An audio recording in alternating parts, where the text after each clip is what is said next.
Hindi star with Suresh Kumar में आपका स्वागत है। आज के इस वीडियो में हम पढ़ेंगे नमक का दरोगा के 2 पार्ट मैंने पहले बना दिया है। आप प्लेलिस्ट में जाके देख सकते हैं, लिंक डिस्क्रिप्शन में मिल जाएगा। वीडियो शुरू करने से पहले एक छोटा सा रिक्वेस्ट है कि अगर आप चैनल पर नए हो तो चैनल को सब्सक्राइब कर दीजिएगा ताकि आपको हमारे आने वाले हर वीडियो की नोटिफिकेशन मिलती रहे। तो पिछले वीडियो में मैंने बताया था कि मुंशी बंसीधर ने पंडित आलोपी दीन को नमक का काला कारोबार करने के आरोप में गिरफ्तार कर लिया। उनको गिरफ्तार करने के बाद कोर्ट में पेश किया गया है। कोर्ट में जैसा कि होता है, जज उनको बाइज्जत बरी कर दिए और मुंशी बंसीधर को कड़ी फटकार मिली। उसके बाद का विवरण इस वीडियो। वकीलों ने यह फैसला सुना और उछल पड़े। कौन सा फैसला सुना?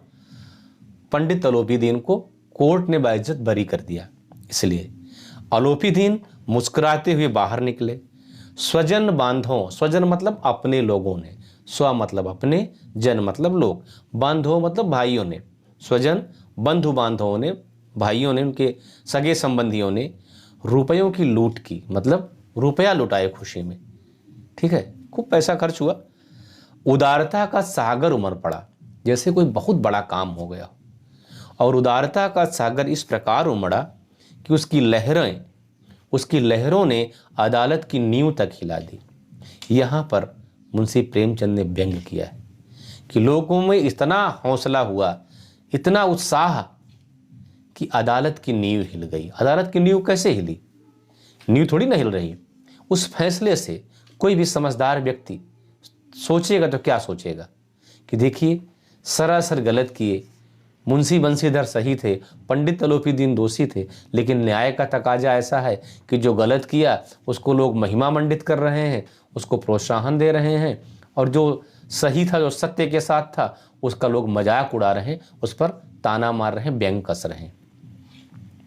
ये है नींव हिला देना।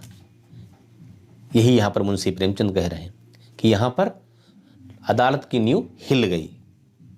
ये समझदार आदमी के लिए। जब बंसीधर बाहर निकले तो चारों ओर से उनके ऊपर व्यंग बाणों की वर्षा होने लगी।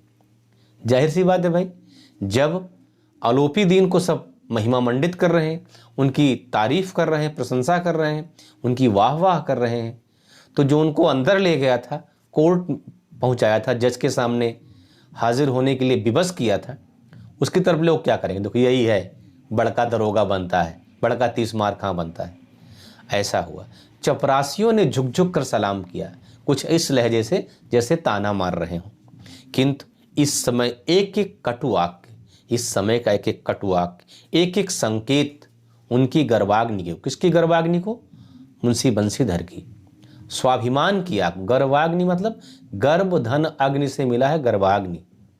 तो उनके गर्व की अग्नि को, अर्थात उनके स्वाभिमान की आग को और प्रज्वलित कर रहा था, और धधका रहा था, बुझा नहीं रहा था।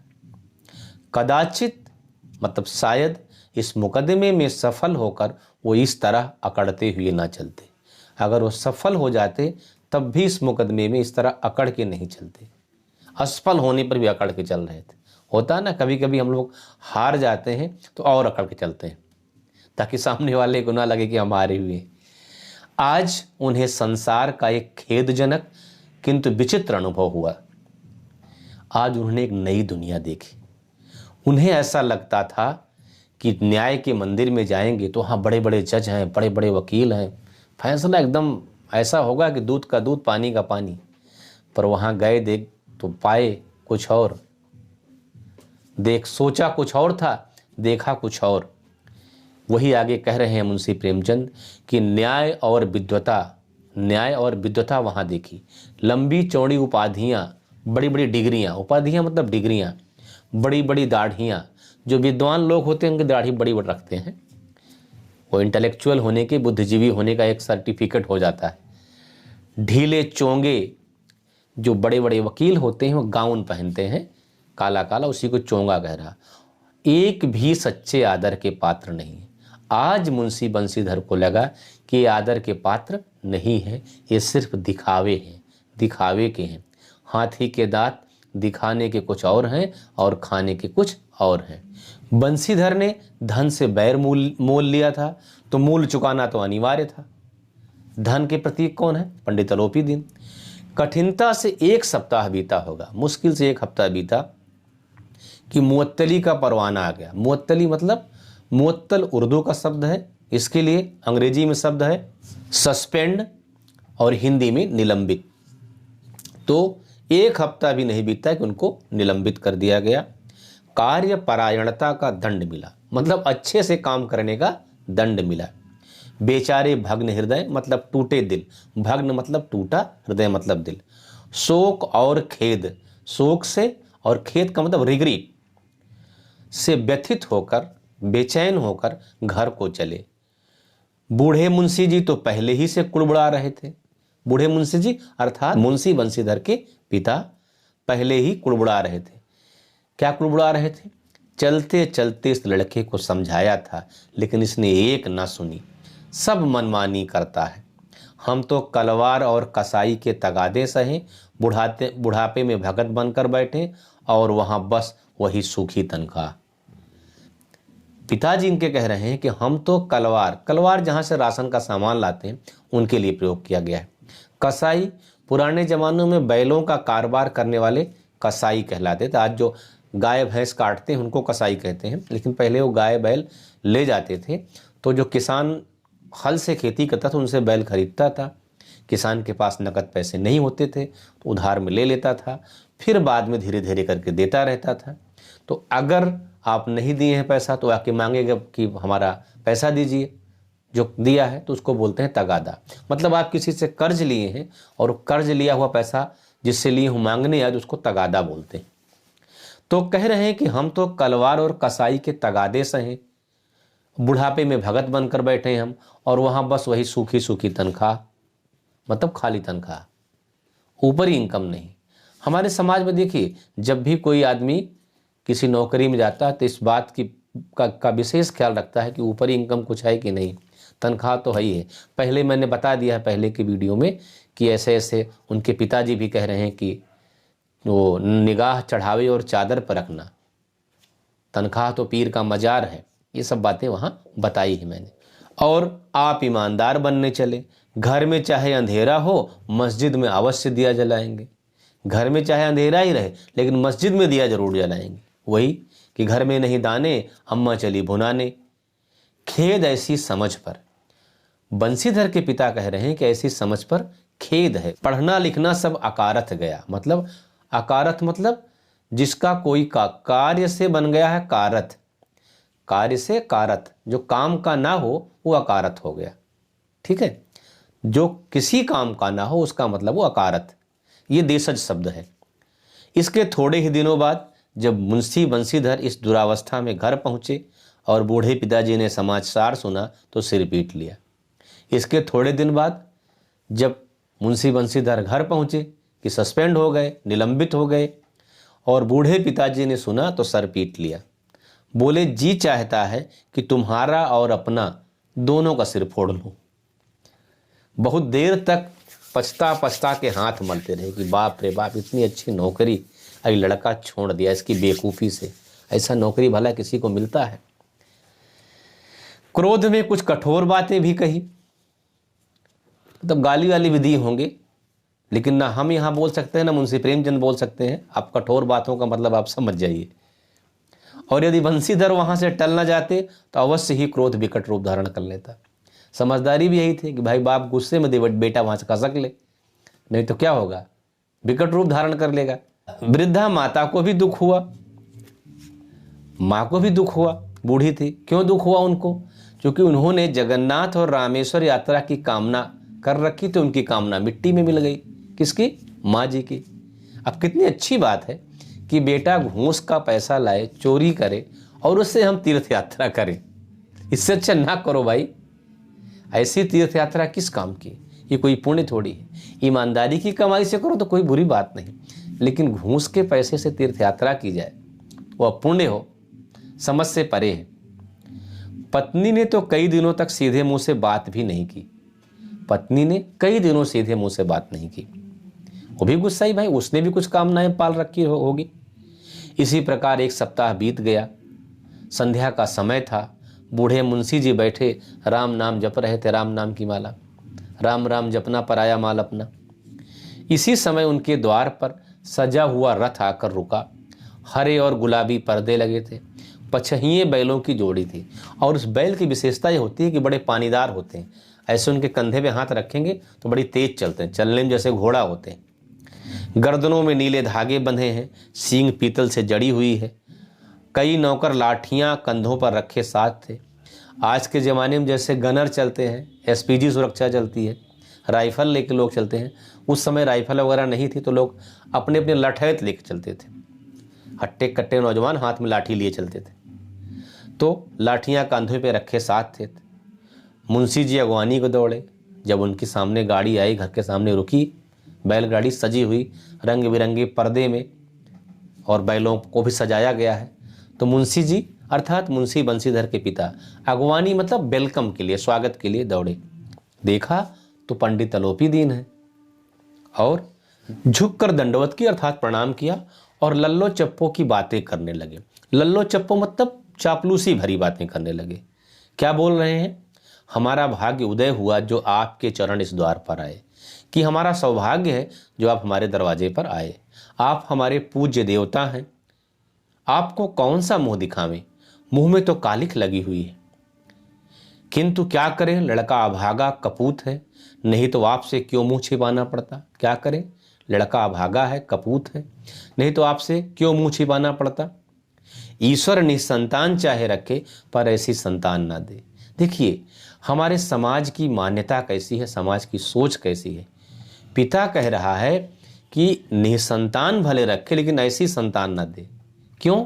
क्योंकि इनकी संतान ने ईमानदारी दिखाई। अगर वो बेईमानी दिखाता, चोरी करता, घूस के रुपए लाता और इनको दे देता घूस के रुपए, तब ये खुश हो जाते।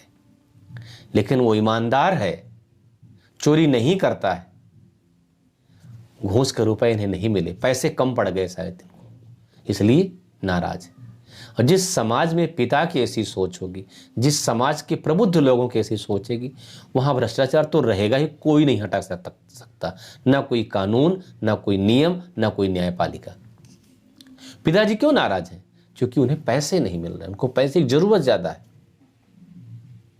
बेटियों की शादी करनी है, माँ को तीर्थ यात्रा करना है, पत्नी की भी अपनी कुछ ख्वाहिश होगी, लेकिन वो ईमानदारी दिखाए, इसलिए जो है उनको कह रहे हैं कि संतान चाहे ना हो, कब निसंतान ही रहे।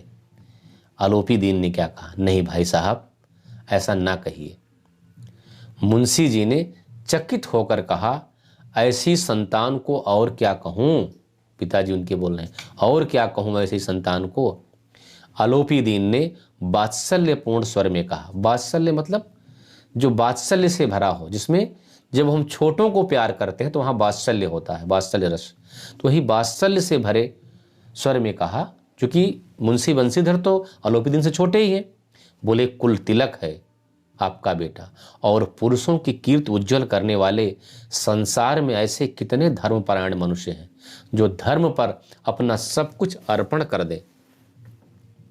अर्पण करना मतलब जैसे हवन में हम डालते हैं आहुतियां, मतलब सब कुछ न्यौछावर कर देना। अलोपी दीन कह रहे हैं कि आप उसे कलंक मत कहिए, वह कुल तिलक है, पुरुषों की कीर्ति को उज्जवल करने वाला है। और ऐसे धर्मपरायण मनुष्य संसार में कितने हैं कि धर्म के लिए अपना सब कुछ न्यौछावर कर दें। पंडित अलोपी दीन ने बंसीधर से कहा, दरोगा जी, इसे खुशामद न समझिए। खुशामद करने के लिए मुझे इतना कष्ट उठाने की जरूरत नहीं थी। खुशामद मतलब चापलूसी। बोले कि खुशामद करने के लिए मुझे इतना कष्ट उठाने की जरूरत नहीं थी।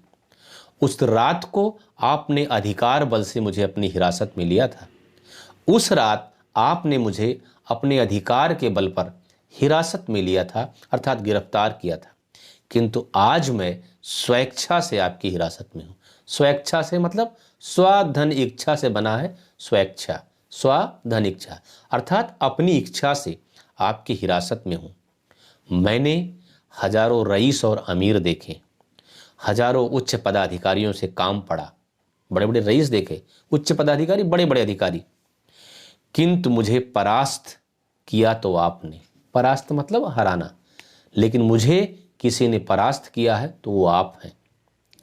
मैंने सबको अपना और अपने धन का गुलाम बनाकर छोड़ दिया।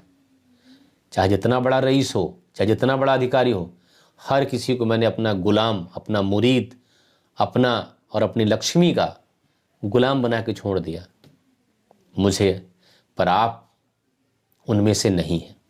मुझे आज्ञा दीजिए कि आपसे कुछ विनय करूं। पंडित अलोपीदीन कह रहे हैं कि मुझको आज्ञा दीजिए। किससे कह रहे हैं? बंसीधर से, कि आपसे कुछ विनय करूं। विनय मतलब रिक्वेस्ट करूं। बंसीधर ने अलोपीदीन को आते देखा, उठकर सत्कार किया। बंसीधर ने अलोपीदीन को आते देखा तो उठकर सत्कार किया, किंतु स्वाभिमान सहित। बंसीधर ने भी अलोपीदीन को आते देखा तो सत्कार किया, लेकिन अपने पिता की भांति नहीं कि लल्लो चप्पो करे, स्वाभिमान के साथ। समझ गए कि ये महाशय मुझे लज्जित करने और जलाने आए। वो समझ गए कि ये महाशय मुझे शर्मिंदा करने आए हैं और जलाने आए हैं, जले में नमक छिड़कने आए हैं। क्षमा प्रार्थना कर की चेष्टा नहीं की, वरन मतलब बल्कि उन्हें अपने पिता की ये ठकुर सुहाती की बात असह्य सी प्रतीत हुई। ठकुर सुहाती मतलब चापलूसी, चापलूसी की बात असह्य सी प्रतीत हुई। पर पंडित जी की बातें सुनी तो मन की मैल मिट गई। लेकिन पंडित जी की बातें सुनी तो मन की मैल मिट गई। उनको लगा नहीं, ऐसा नहीं, जैसा मैं सोच रहा हूं उससे कुछ हट के है। पंडित जी की ओर उड़ती हुई दृष्टि से देखा, उड़ती नजर से देखा, सरसरी नजर से, तो उनके चेहरे पर सद्भाव झलक रहा था। किसके? पंडित अलोपीदीन के। गर्भ ने अब लज्जा के सामने सिर झुका दिया। जो गर्भ था किसको? मुंशी बंसीधर को। वो लज्जा के सामने सिर झुका दिया, शर्माते हुए बोले, ये आपकी उदारता है जो ऐसा कहते हैं। मुझसे जो कुछ अभिनय हुई हो, डिसरिक्वेस्ट, अभिनय मतलब विनय का विलोम, विनय मतलब रिक्वेस्ट और अभिनय विनय का विलोम। मुझसे जो कुछ अभिनय हुई, जो कुछ गलती हुई हो, उसे क्षमा कीजिए। मैं धर्म की बेड़ी में जकड़ा हुआ था, नहीं तो वैसे मैं आपका दास हूं। बोले मुझसे अगर कोई गलती हुई है तो क्षमा कीजिए। ये कौन बोल रहा है? मुंशी बंसीधर। किसको बोल रहे हैं? पंडित अलोपीदीन को। कह रहे हैं कि अगर कोई गलती हुई है तो क्षमा कीजिए। मैं धर्म की बेड़ी में जकड़ा हुआ था, मतलब मैं धर्म के साथ था, कानून के पक्ष में था, वैसे मैं आपका दास हूं। मेरी आपसे कोई व्यक्तिगत दुश्मनी नहीं। जो आज्ञा होगी वो मेरे सिर माथे पर है, जो आज्ञा देंगे मैं तैयार हूं करने के लिए। अलोपीदीन ने विनीत भाव से कहा, विनीत मतलब विनम्रता भरे, नदी तट पर आपने मेरी प्रार्थना नहीं स्वीकार की थी, किंतु आज स्वीकार करनी पड़ेगी। अलोपीदीन अब किससे कह रहे हैं? मुंशी बंसीधर से, कि सुनिए दरोगा जी, नदी के किनारे आपने मेरी प्रार्थना नहीं स्वीकार की, लेकिन अब आज अभी स्वीकार करनी पड़ेगी। फिर बंसीधर क्या बोल रहे हैं? बोले मैं किस योग्य हूं? मैं तो अब किसी योग्य हूं नहीं, नौकरी में हूं नहीं, किंतु जो कुछ सेवा मुझसे हो सकती है उसमें त्रुटि नहीं होगी। लेकिन मुझसे जो सेवा हो सकती है उसमें मैं कोई गलती नहीं करूंगा। अब अलोपीदीन ने एक स्टाम्प लगा हुआ पत्र निकाला। आप अगर रजिस्ट्री कार्यालय में जाएं, कुछ लिखा पढ़ी करेंगे गवर्नमेंट के उसमें, तो एक स्टाम्प रहता है, जैसे रुपया जैसा बना होता है, उस पर लिखा रहता है। उस पर दस्तखत कर देने पर वो जो लिखा होता है वो मान्य होता है कानूनी रूप से, वो लीगल डॉक्यूमेंट होता है, कानूनी दस्तावेज। तो यहाँ कह रहे हैं कि अलोपीदीन ने एक स्टाम्प लगा हुआ पत्र निकाला और उसे बंसीधर के सामने रखकर बोले, इस पद को स्वीकार कीजिए। एक कोई पद ऑफर कर रहे हैं, किसको? बंसीधर को। और अपने हस्ताक्षर कर दीजिए, मैं ब्राह्मण हूं, जब तक ये सवाल पूरा ना कीजिएगा द्वार से नहीं हटूंगा। प्यार भरी धमकी पंडित अलोपीदीन दे रहे हैं, किसको? बंसीधर को, कि देखिए ये पद मैं दे रहा हूं, इसको आप स्वीकार कीजिए, और स्वीकार करना ही पड़ेगा, क्योंकि मैं ब्राह्मण हूं। जब तक आप नहीं कर लेंगे स्वीकार कर, तब तक मैं दरवाजे से हटूंगा नहीं। मुंशी बंसीधर ने उस कागज को पढ़ा तो कृतज्ञता मतलब एहसान से आंखों में आंसू भर आए। पंडित अलोपीदीन ने उनको अपनी सारी जायदाद का अस्थाई मैनेजर नियुक्त किया था। पंडित अलोपीदीन ने किसको? मुंशी बंसीधर को पूरी जायदाद का अस्थाई मैनेजर, परमानेंट मैनेजर नियुक्त किया था। अब आप सोच रहे होंगे क्यों नियुक्त किया था अस्थाई मैनेजर? क्योंकि पंडित तलोपीदीन ने मुंशी बंसीधर की योग्यता उस नदी के किनारे परख ली थी कि बहुत ईमानदार आदमी है, इतना ईमानदार आदमी तो खोजने से नहीं मिलेगा। और अगर ऐसा व्यक्ति हमारी प्रॉपर्टी का मैनेजर हो, देखभाल करने वाला हो, तो हम निश्चिंत होकर सो सकते हैं। 6,000 वार्षिक वेतन के अतिरिक्त रोजाना खर्च अलग, सवारी के लिए घोड़े, रहने को बंगला, नौकर चाकर मुफ्त। आपको 6,000 रुपये कम लग रहा होगा, लेकिन 6,000 रुपये 1914 में की बात है जबकि कहानी लिखी गई है, और ये 6 करोड़ से भी ज़्यादा है 6,000 रुपये आज की डेट में। 6,000 रुपये वार्षिक वेतन, अतिरिक्त खर्च रोजाना अलग से, सवारी के लिए घोड़े अलग से, रहने को बंगला अलग से, नौकर चाकर सब मुफ्त। ये 6,000 वार्षिक वेतन मतलब 6 करोड़ से भी ज़्यादा है। आज की डेट में अगर कहा जाए जिससे कोई बहुत बड़ी कंपनी हो, उसका CEO, चेयरमैन, उस तरह का हिसाब किताब है यहाँ पर। कंपित स्वर में बोले, कंपित मतलब कांपती हुई आवाज में बोले, कौन? बंसीधर, पंडित जी मुझ में इतनी सामर्थ्य नहीं है। सामर्थ्य मतलब क्षमता। मैं इतना समर्थ नहीं हूँ कि आपकी उदारता की प्रशंसा कर सकूँ, आपकी उदारता की तारीफ कर सकूँ, किंतु मैं ऐसे उच्च पद के योग्य नहीं हूँ। लेकिन मैं इतने बड़े पद के लायक नहीं हूँ, इस पद के योग्य नहीं हूँ। अलोपीदीन हंस कर बोले, मुझे इस समय एक अयोग्य मनुष्य की ही जरूरत है। बात खत्म, फुल एंड फाइनल। अलोपीदीन क्या बोले कि भाई मान लेते हैं कि तुम योग्य नहीं हो, लेकिन हमें इस समय एक अयोग्य मनुष्य की जरूरत है। बंसीधर ने गंभीर भाव से कहा, यूं मैं आपका दास हूं।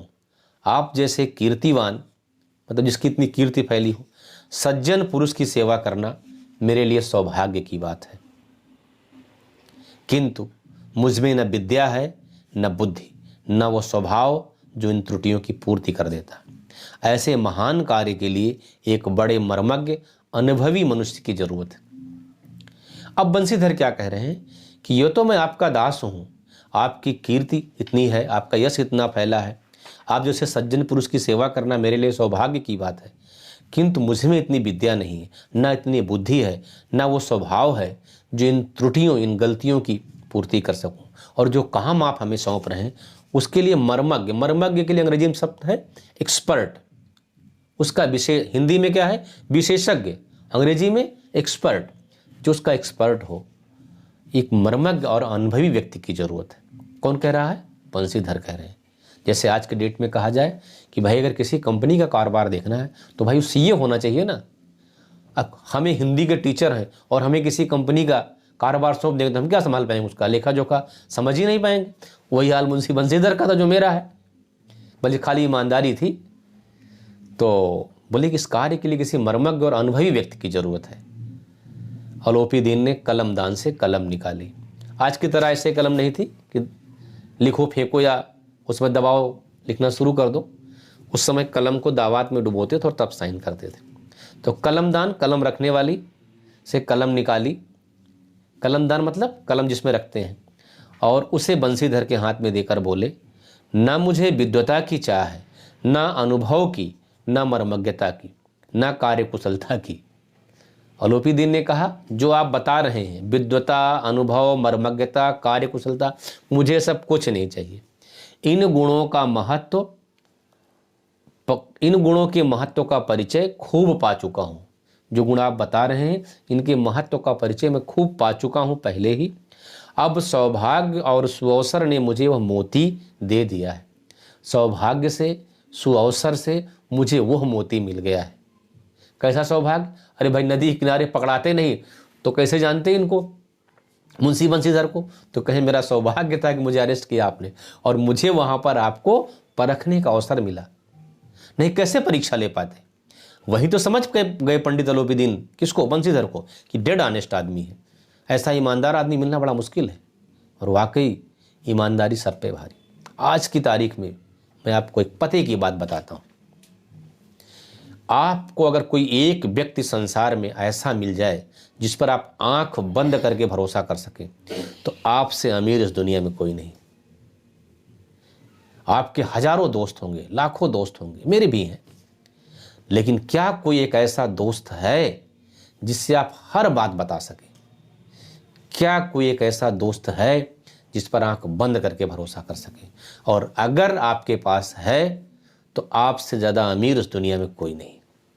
और मैं समझता हूँ कि आज की डेट में शायद ही किसी के पास हो, बहुत कम ही लोगों के पास होंगे। अगर ऐसा है तो आपसे ज़्यादा अमीर कोई नहीं है। आप टीन एज में हैं, आपके पास हो सकता होंगे, लेकिन जैसे जैसे बड़े होंगे तो भ्रम का बादल छंट जाएगा, समझ में आएगा नहीं क्या सही है और क्या गलत है। तो यही चीज़ पंडित अलोपी दीन ने देखा। बंसीधर में कितना ईमानदार आदमी है और इसको मैं छोड़ नहीं सकता हूँ। चिराग लेके खोजेंगे तब भी नहीं मिलेगा। बंसीधर के लिए एक शेर अर्ज करता हूँ, सुनिएगा कि कतरा ही सही मेरा वजूद तो है, कतरा ही सही मेरा वजूद तो है, होगा कोई समंदर मेरी तलाश में, होगा कोई समंदर मेरी तलाश में। बंसीधर क्या है? कतरा है। और पंडित अलोपी दीन क्या है? समंदर है।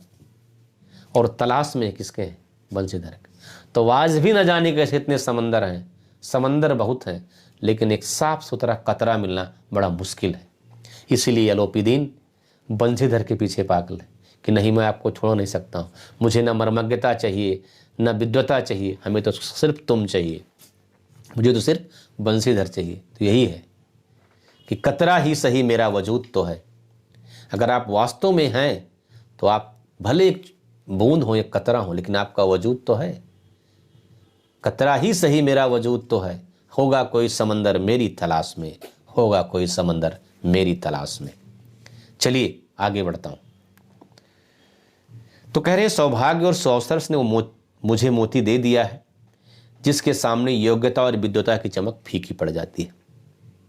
यह कलम लीजिए और अधिक सोच विचार न कीजिए, दस्तखत कर दीजिए, हस्ताक्षर सिग्नेचर कर दीजिए।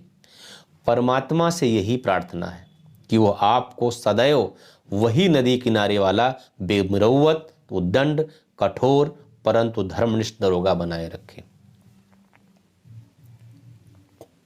पंडित अलोपी दीन कह रहे हैं कि ये लीजिए कलम और सोचिए विचारिए मत और दस्तखत कीजिए, सिग्नेचर कीजिए, और ईश्वर से ये प्रार्थना है कि आपको वही दरोगा बना के रखे जो हमें नदी के किनारे मिला था, जो बेमुरव्वत है, उद्दंड है, कठोर है, लेकिन धर्मनिष्ठ है। होता क्या है कि ईमानदार लोग भी वक्त के थपेड़े खा खा करके बेईमान हो जाते हैं। समाज ही अच्छे आदमी को बुरा भी बना देता है। तो इसीलिए अलोपी दीन प्रार्थना कर रहे हैं ईश्वर से कि आपको वही दरोगा बना के रखें। बंसीधर की आंखें डबडबा आई, मतलब आंखों में पानी आ गया, आंसू आ गए। क्यों आ गए? क्योंकि इतना बड़ा उपकार पंडित अलोपी दीन उनके साथ कर रहे हैं, उनके हृदय में समा नहीं सका।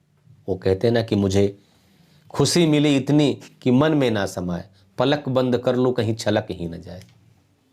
ये गाना है कि रूप तेरा ऐसा दर्पण में ना समाए, खुशबू तेरे तन की मधुबन में ना समाए, मुझे खुशी मिली इतनी कि मन में ना समाए, पलक बंद कर लूँ कहीं छलक ही न जाए। तो ऐसा ही हाल हुआ है बंसीधर का कि इतना एहसान कर दिया अलोपी दीन ने कि वो उनके हृदय के छोटे पात्र में, संकुचित पात्र में समाया ही नहीं, आंखों से आंसू बनकर लुढ़क गया। एक बार फिर पंडित जी की ओर भक्ति और श्रद्धा की दृष्टि से देखा, एक बार फिर पंडित जी की ओर भक्ति और श्रद्धा की दृष्टि से देखा और कांपते हुए हाथ से मैनेजरी के कागज पर हस्ताक्षर कर दिया, और कांपते हुए हाथ से उस मैनेजरी के कागज पर हस्ताक्षर कर दिया। अलोपी दीन ने प्रफुल्लित होकर, प्रसन्न होकर उन्हें अपने गले लगा लिया। कहानी यहीं समाप्त होती है। मुंशी बंसीधर जैसी शख्सियत के लिए जो इतने ईमानदार हैं, 2 लाइन और सुनाता हूँ, सुनिएगा। हरिवंश राय बच्चन की कविता है, आप 12वीं क्लास में पढ़ेंगे आत्मपरिचय में, कि जग जिस पृथ्वी पर जोड़ा करता वैभव, जग जिस पृथ्वी पर जोड़ा करता वैभव, मैं प्रतिपग से उस पृथ्वी को ठुकराता, मैं प्रतिपग से उस पृथ्वी को ठुकराता। ये भाव था मुंशी बंसीधर का। और इसीलिए अलोपी दीन जैसा धनाढ्य, अलोपी दीन जैसा रईस उनके दरवाजे चल के आया, उनके सामने नतमस्तक हुआ। इसीलिए कहते हैं ईमानदारी सब पे भारी। अगर मेरी इस बात से सहमत हो तो एक लाइक तो बनता है, चैनल पर नए हो तो सब्सक्राइब कर दीजिएगा, वीडियो अच्छा लगे तो दोस्तों को शेयर कर दीजिएगा। मिलते हैं अगले वीडियो में कुछ नई जानकारी के साथ। तब तक के लिए जय हिंद, वंदे मातरम।